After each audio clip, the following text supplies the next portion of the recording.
বিসমিল্লাহির রহমানির রহিম। বিশ্বনাথ উপজেলা কর্মরত বিভিন্ন প্রিন্ট ও ইলেকট্রনিক মিডিয়া প্রিয় সাংবাদিকবৃন্দ, আসসালামু আলাইকুম।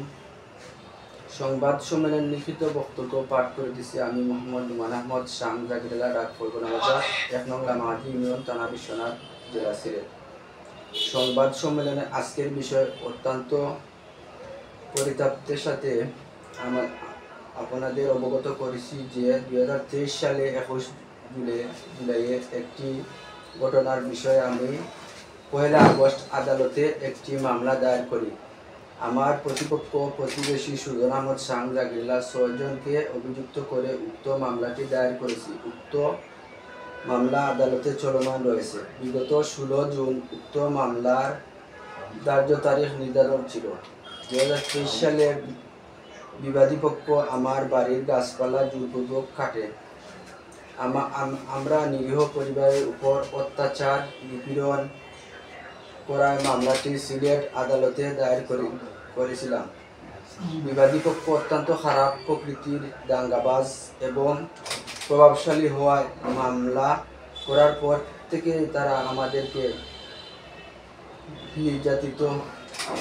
নিয়মিত মামলা তুলে নেওয়ার হুমকি, মারধর করার বিভিন্ন হুমকি ধামকি দেখিয়ে আসছে।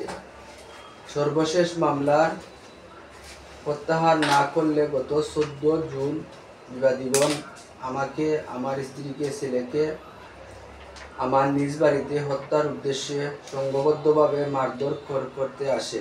এ সময় তারা সংঘবদ্ধ থাকায়, একাধিক লোক থাকায় আমরা প্রতিহত করতে পারি নাই। তারা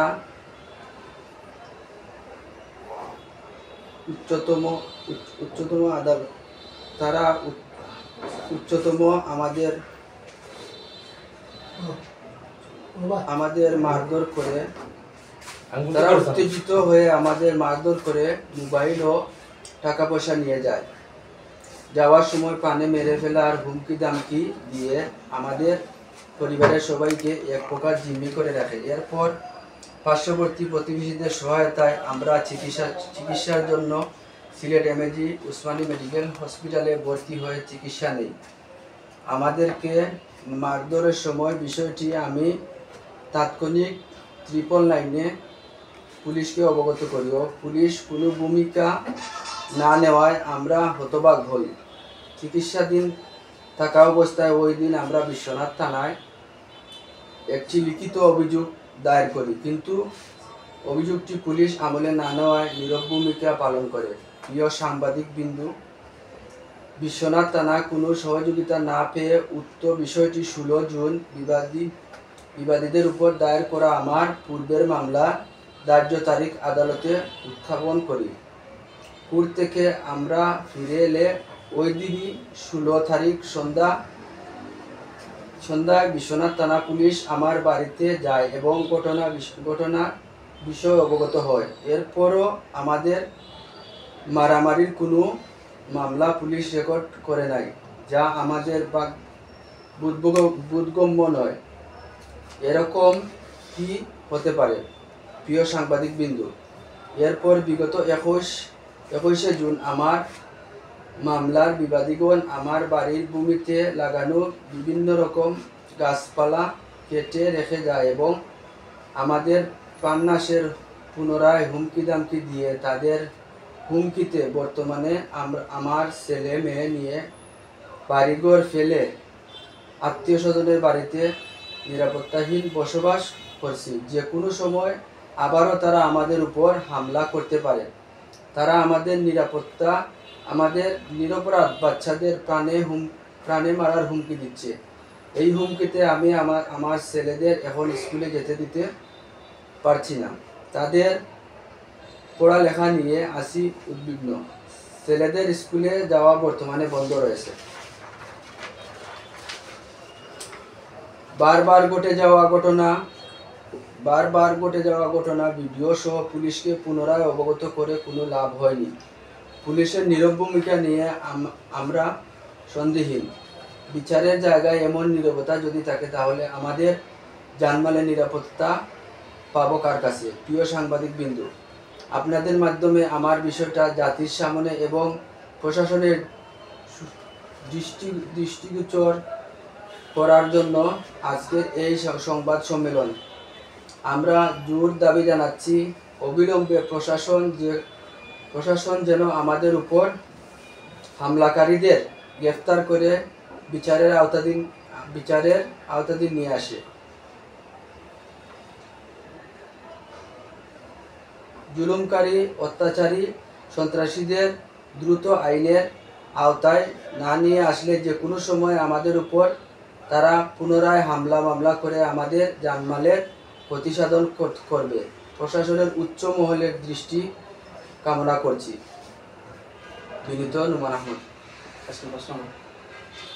আপনাদের উপরে যে এই হামলা হয়েছিল, তারপর 999-এ কল দিলেন, পুলিশ বারবার মানে এখানে গিয়ে আপনাদের বিষয়ে কি তদন্ত করেছিল, নাকি উনারা অন্য কারণে গিয়েছিল? পুলিশ ঘটনার দিন যায় নাই, 2 দিন পরে যখন কোর্ট থেকে আসার পরে 2 দিন পরে 16 তারিখ গেছে। ঘটনা হয়েছে 14 তারিখ, 16 তারিখ পুলিশ যায় ঘটনাটা তদন্ত করে। জি, আমরা আরেকটা সূত্র থেকে জানতে পারলাম যে বিশ্বনাথের একটি মিডিয়া মানে আজকে সংবাদ পরিবেশন করেছে আপনাদের বিষয়ে। তো ঘটনাটি আজ থেকে 14 দিন পূর্বে বা আরও বেশি হতে পারে ঘটেছে, কিন্তু এখানে ওই যে মিডিয়ায় সংবাদ কভারেজ করেছে, ওই মিডিয়ায় আমরা দেখতে পেলাম যে পুলিশ বলেছে এখনো কোনো অভিযোগ বা এখনো কোনো মানে মামলা হয়নি। কিন্তু আপনারা তো অভিযোগ করেছিলেন মামলার জন্য, তাহলে এই বিষয়টা আপনারা কিভাবে দেখছেন? আমি লিখিত অভিযোগ করছি বিশ্বনাথ, কপি আছে আমার কাছে লিখিত অভিযোগটাও রয়েছে। জি, তাহলে পুলিশ কেন অস্বীকার করছে যে তারা এখনো কোনো অভিযোগ পায়নি? এ বিষয়ে আপনার মতামত কি? ওদের কাছে বালা টাকা পাইছে, ওদের পকেটে ঢুকে গেছে পুলিশ। জি, আচ্ছা, 14 তারিখ যে ঘটনাটা ঘটছে, 14 তারিখ ঘটনায় আপনারা কেমন ক্ষয়ক্ষতি হয়েছে? বিরাট ক্ষতি হয়েছে। মানে কোন ধরনের ক্ষতি হয়েছে একটু যদি কই না। 14 তারিখ আমার মাথায় আঘাত আছে, আমার স্ত্রীর চোখে আঘাত আছে, আমার মাজায় আঘাত আছে। এগুলো ওসমানী মেডিকেল ট্রিটমেন্ট করছি, সবগুলো ওই জায়গায় আছে। আচ্ছা, আপনার ডকুমেন্ট আছে? জি, ডকুমেন্ট আছে। আচ্ছা, বাচ্চাদের কোন ধরনের ক্ষতি হয়েছে?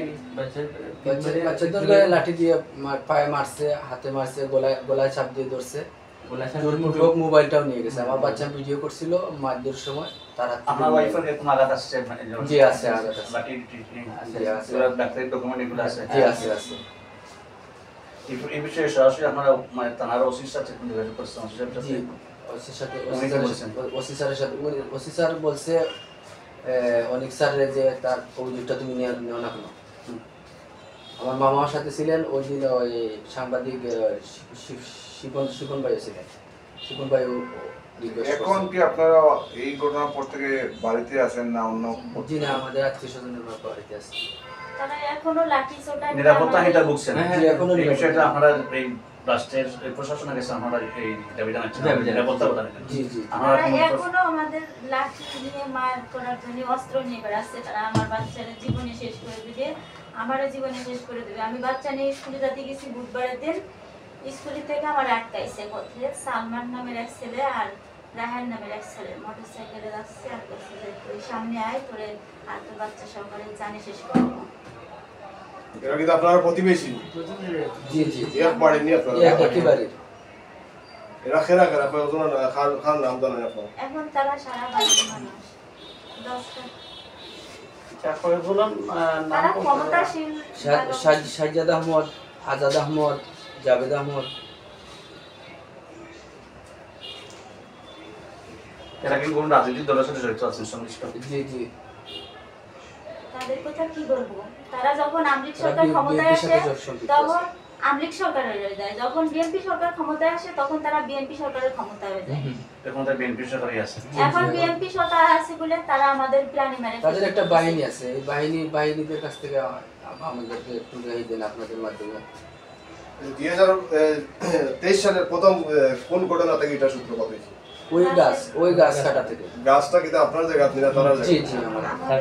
তারা কাটতে গেছিল, আমার হাজবেন্ড নিষেধ করছে, তখন আমার হাজবেন্ডে কইছে তোর অনেক সম্মান দেখাইছে, আর কোনো সম্মান নাই, তাই করে তার মাথায় দা দিয়ে কোপ মারছে। ওদের একটা আপনার গাছ কাটতে গেলেও তাদের আপত্তি। আমাদের তারা গাছ কাটে তারা ফেলতো। কাটে। আমরা কি বাধা দিলেই আমাদেরকে মাইট করে। এখন গাছ একদম সারা ফসলের গাছ সারা কাইটা শেষ করে দিছে, বাড়ি কোনো গাছ নাই। আচ্ছা, এখানের এই যে বাহিনীর প্রধান হলো কি রফিক মেম্বার নামে একটা সাবেক মেম্বার, এই যে কোটপাদার। ধন্যবাদ ধন্যবাদ আপনাকে ধন্যবাদ। আপনাদেরকে অসংখ্য ধন্যবাদ। ধন্যবাদ আমার বাচ্চাদের নিরাপদ দেওয়ার জন্য। আপনাদের মাধ্যমে যাতে নিরাপদ আশ্রয় থাকতে পারি এই আশা ব্যক্ত করে আজকের সংবাদ সম্মেলন সমাপ্ত করলাম। আসসালামু আলাইকুম।